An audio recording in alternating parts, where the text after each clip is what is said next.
C'est des affiches de la marque Carré Croix qui sponsorisent cette vidéo. Alors Carré Croix, ils font pas que des t-shirts, il faut aussi des affiches qui mettent en avant des grands moments du foot ou alors qui mettent à l'honneur les stades français les plus emblématiques. T'as ça dans ton salon, mon gars, tu chopes direct. Non mais tu sais, moi je suis pas du genre à coucher le premier soir.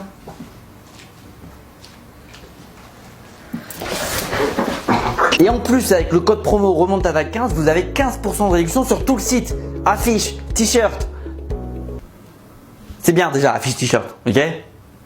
L'OM est champion d'Europe. Aujourd'hui, c'est le premier et le seul club français à avoir remporté cette compétition. Et donc forcément, dans l'Hexagone, ça fait des jaloux. Et aujourd'hui encore, pour essayer de calmer un peu la fierté marseillaise, il y a deux grands arguments qui ressortent pour atténuer un peu le mérite des Olympiens et qui sont les suivants. De toute façon, c'était plus facile en 93. Mais ouais. Non, pas plus facile. Bien sûr que si. Non. Mais tu l'as acheté ton titre. Bien sûr. Non, j'ai pas.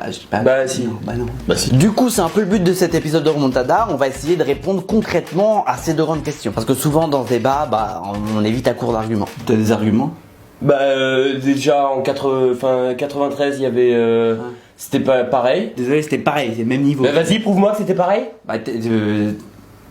Est-ce que D'abord, est-ce que la Ligue des Champions était plus facile en 93? Jusqu'en 1997, la Ligue des Champions, c'était une Ligue des Champions. Ça veut dire que seuls les vainqueurs des différents championnats européens pouvaient jouer à la compétition, donc en gros, un seul représentant par pays. En 92-93, avec ce moyen de qualification, on a logiquement des très gros clubs, avec le premier français, le premier anglais, le premier italien, etc.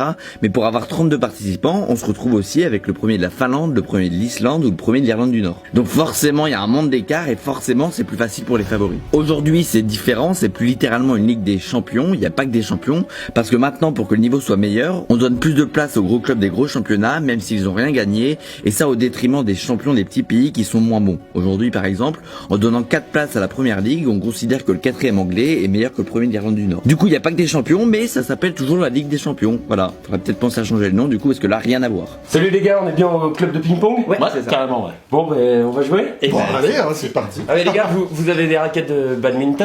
Ouais, bah oui. Mais on est au club de ping-pong ici. Oui. Oui. Bah alors on va jouer au ping-pong? Non.